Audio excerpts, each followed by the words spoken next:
नमस्कार देवियों और सज्जनों, व्यालोपाणी में आप सभी का स्वागत है। और आज आप जिन्हें हमारे साथ देख रहे हैं वो सभी आप सभी के सुपरिचित हैं। हमारे साथ हैं संदीप आर के सिंह। और फिल्मों के बारे में जब भी हमें बात करनी होती है तो हम इनको जरूर याद करते हैं। उसके अलावा भी कई विषयों पर, अंतर्राष्ट्रीय राजनीति से लेकर घरेलू राजनीति तक। लेकिन इनका स्वागत करने से पहले आइए माँ का स्वागत कर लें। माँ आ गई हैं। आप सभी को चैत्र नवरात्रि के प्रथम दिवस की बहुत बहुत शुभकामनाएं, मंगल कामनाएं। हम और आप जो भी चाह रहे हैं, हमारी जो भी इच्छा है, वह माँ पूर्ण करें। और माँ इतनी दयालु हैं, माँ इतनी कृपालु हैं कि वह पूरा करती ही हैं बिना मांगे हुए भी। और आज हमारा नववर्ष भी है, तो सभी हिंदू भाई बहनों को नववर्ष की भी बहुत बहुत शुभकामनाएं, प्रणाम। और इसके साथ अब संदीप जी का बहुत बहुत स्वागत करते हुए वार्ता को आगे बढ़ाते हैं। संदीप जी, बहुत बहुत स्वागत है आपका। बहुत बहुत धन्यवाद सर। सारे दर्शकों को और आप सबको चैत्र नवरात्रि की बहुत बहुत शुभकामनाएं जी। एक फिल्म आई है, रिलीज हालांकि आज होनी है, लेकिन कल कुछ पेड प्रीव्यू चले और ये तो पहले वाले से भी खतरनाक निकल गई है फिल्म। 10 गुना। इसने तो सारे मवाद, सारे घावों को खोल दिया है। कहीं कोई हैंडी प्लास्ट या वो सुगंधित अतर वतर कुछ नहीं लगाया है। जहां जितना दुर्गंध, जितना गटर, जितना नाला है, सब खोल दिया है। बड़ा दर्द हो रहा होगा। अभी तो आने लगी प्रतिक्रिया दर्द की, भावनात्मक प्रतिक्रियाएं कि एक कौम को बदनाम कर दिया है, एक देश को। वैसे आपने देख ली है, शुरू करते हैं पहला टेक से और बातचीत करेंगे। तो बड़ा दर्द हो रहा है और आप जैसे लोग जो फांसीवादी हैं, बड़े आपके चेहरे पर खुशी देख रहा हूं मैं। सर आपने कहा दर्द हो गया, नाले खोल दिए या घाव खोल दिए। धुरंधर ने तो हिंदुओं के घाव पर जो मलहम लगाया है, लग रहा है कि एक नहीं पोपाई का, वो पोपाई कार्टून था जो पालक खा लेता था तो एकदम स्ट्रांग हो जाता था। मुझे लगता है हिंदुओं के साथ तो वो किया है धुरंधर ने, धुरंधर 2 ने। दर्शकों, देखने लायक फिल्म है। मैं आपको पहले बता दूं, यह हमारी बातचीत स्पॉइलर फ्री है। इसमें कहीं भी कुछ ऐसी बात नहीं की जाएगी ताकि फिल्म देखते हुए आपको कोई मजा खराब हो जाए। कोई ट्विस्ट, टर्न, रहस्य इत्यादि इत्यादि पर से कोई पर्दा नहीं हटाया जाएगा। हाँ, फिल्म आप क्यों देखें, जरूर देखें, इसी पर हमारी बातचीत होगी। पहली फिल्म से 10 गुना शानदार, ठीक है। दूसरी बात, आप अगर पहली फिल्म में अक्षय खन्ना को याद कर रहे थे तो यहाँ आप अक्षय खन्ना को भूल जाएंगे। और आप एक बहुत बड़ी चीज और भूल सकते हैं, हो सकता है इस 4 घंटे के दौरान। अगर कोई कहे कि पिक्चर लंबी है, आप बिल्कुल चिंता ना करें। पिक्चर कब हवा के झोंके की तरह निकल जाएगी, आपको हवा नहीं लगेगा। आप 4 घंटे में अपना मोबाइल फोन भूल जाएंगे साहब। पिक्चर का यह अनुभव है। मोबाइल फोन साइड में पड़ा रहेगा, आपको शायद ध्यान नहीं आएगा कि अगर कोई बहुत अर्जेंट बात ना हो तो। दूसरी चीज, फिल्म जो सबसे बड़ा मैसेज देके जाती है, जो अनवलक भाई, जो मेरे लिए है कि हमको अपनी आर्म्ड फोर्सेस पर, पुलिस पर और जो भी हमारी इंटेलिजेंस एजेंसी है, हमें उन पे बहुत गर्व होता है कि हम सुरक्षित हैं, ये हैं वो हैं। और ये फिल्म आपसे यह पूछती है कि क्या इंटेलिजेंस आर्मी, इंटेलिजेंस या जो हमारी आर्मी है या जो हमारे आर्म्ड फोर्सेस हैं, सब लोग हैं, क्या उनको भी हमारे समाज पर, हम पर गर्व हो है? क्या हम लोग ऐसे हैं? क्या हम ऐसा समाज बना रहे हैं? जो हमें सुरक्षा मिल रही है, हम उस सुरक्षा का क्या फायदा उठा रहे हैं, क्या कर रहे हैं? यह भी सोचने लायक बात होगी। फिल्म ये बात आपसे नहीं कह रही है, पर यह बात मेरे मन में विचार आया कि इतना त्याग, इतना बलिदान लोगों का देखकर, जिस तरीके से लोगों ने, आर्मी का बलिदान एक तरफ होता है, इंटेलिजेंस के बलिदान अलग होते हैं। वो जीवन ही ध्वस्त हो गया होता है। वो 1 दिन 2 दिन का या 1 घंटे की गोलाबारी नहीं होती है। वो जीवन जीवन चला जाता है, परिवार टूट जाते हैं, क्या होता है क्या नहीं होता है, कहाँ से निकाले जाते हैं लोग। तो ये ना बड़ा आवश्यक है कि हमारी सुरक्षा में कौन कहाँ इन्वॉल्व है, वहां उनको नमन करिए। हमें पता भी नहीं चल पाएगा, हो सकता है हमारे आसपास घूम रहे हों, पर हमें वो समाज बनाना है कि हमारी सुरक्षा करने वाले भी हम पर गर्व करें कि बहुत शानदार समाज की, हिंदू सभ्यता की हम रक्षा करते हैं। एक्शन सीक्वेंसेस की बात करें, opening sequence he one of the best opening sequences of all times. सिर्फ हिंदी फिल्म में नहीं, हॉलीवुड की भी। आप देखेंगे यूट्यूब पे कभी जाइए आप, बेस्ट ओपनिंग सीक्वेंसेस या बेस्ट लॉन्ग टेक्स या इस तरीके से ना हॉलीवुड के बहुत सारे फिल्मों के ओपनिंग सीक्वेंसेस की बात होती है।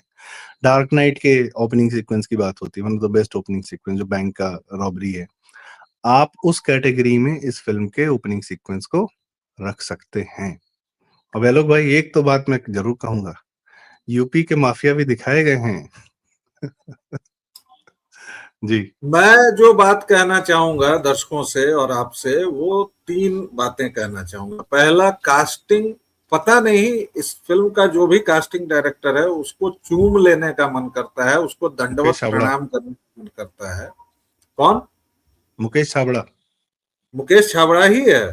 अच्छा, हम्म। उससे मुझे ये उम्मीद नहीं थी। हम्म। उसके अलग कारण है। खैर, हम्म। हम्म। जो अतीक अहमद बना है कलाकार, और वो अतीक अहमद लगता है कि जहन्नुम से उतर के नीचे चला आया है।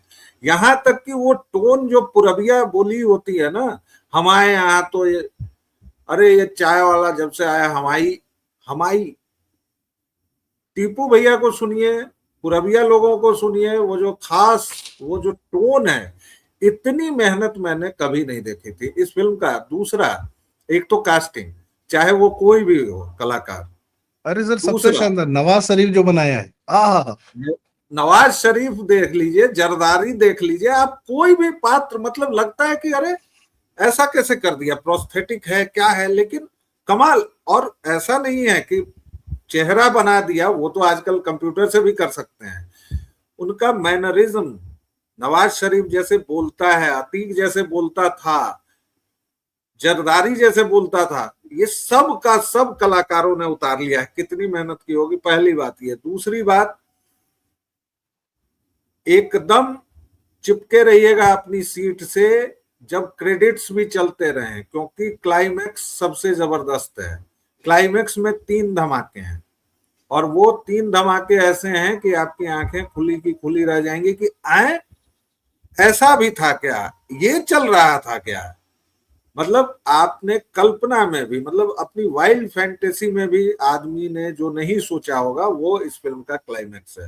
और तीसरा सबसे महत्वपूर्ण मुद्दा जो है, फिल्म कहीं भी पॉलिटिकली अपोलोजेटिक नहीं होती है, पॉलिटिकल करेक्टनेस के फेर में नहीं पड़ती है, मोमिनों को जबरदस्ती चुमकारने के फेर में नहीं पड़ती है, जबरदस्ती गंगा जमजमी तहजीब नहीं फैलाती है।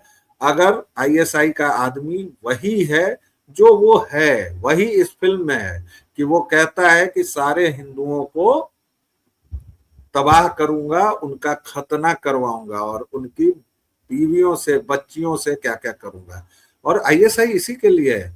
ये जो मरदूद भिखारियों का देश पाकिस्तान बना है, इसकी पूरी नींव किस चीज पर है भाई? हिंदू घृणा। आप मदनी का बयान सुन लीजिए ना, क्या कह रहा है?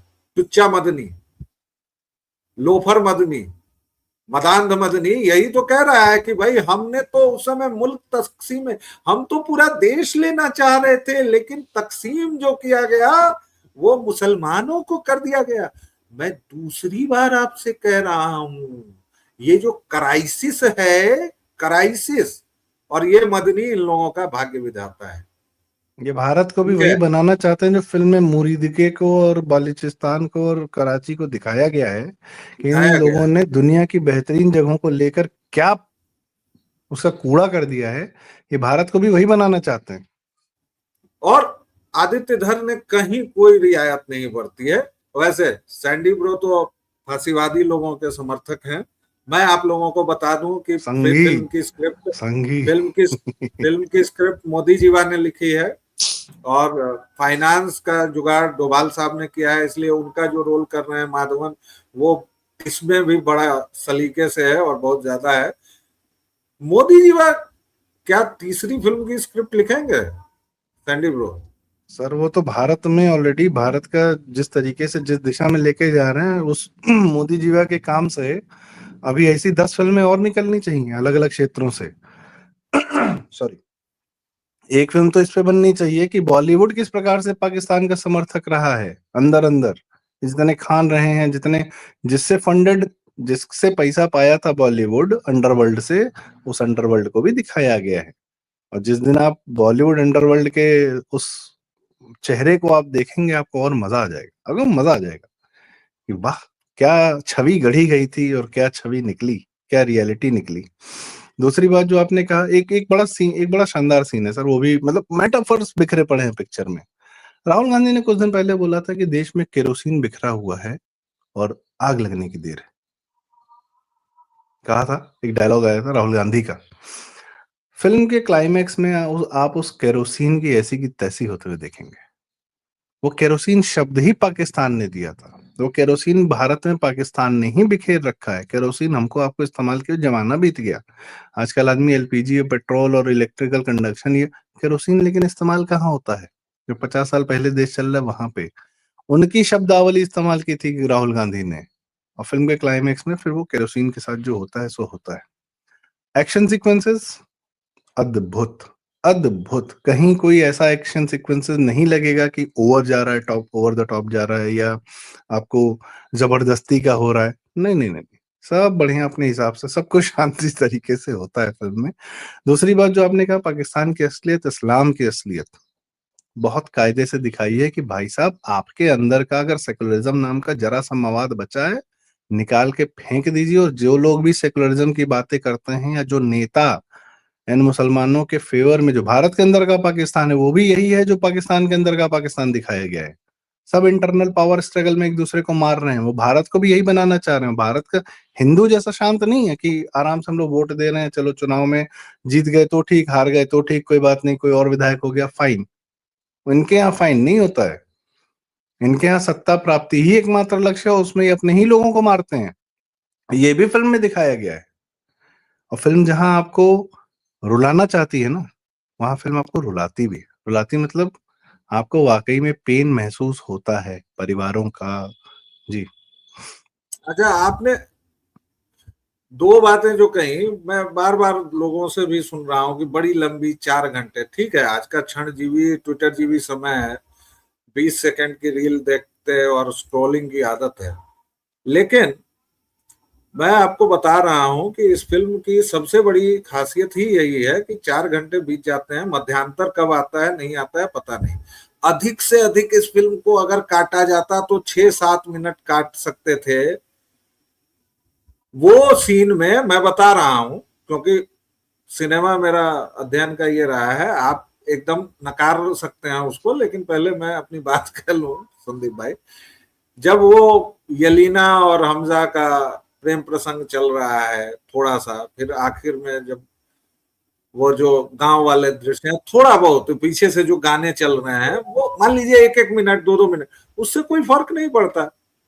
मैं वही कह रहा हूं कि फिल्म की लंबाई बिल्कुल। दूसरी बात, हमारे यहाँ 10 रस हैं, शांत रस है, रौद्र रस है, विभत्स रस है, श्रृंगार रस है, करुण रस है, वात्सल्य रस है। विभत्स भी एक रस है हमारे यहाँ। मानवीय भावनाओं को हमने छोड़ा ही नहीं है भाई।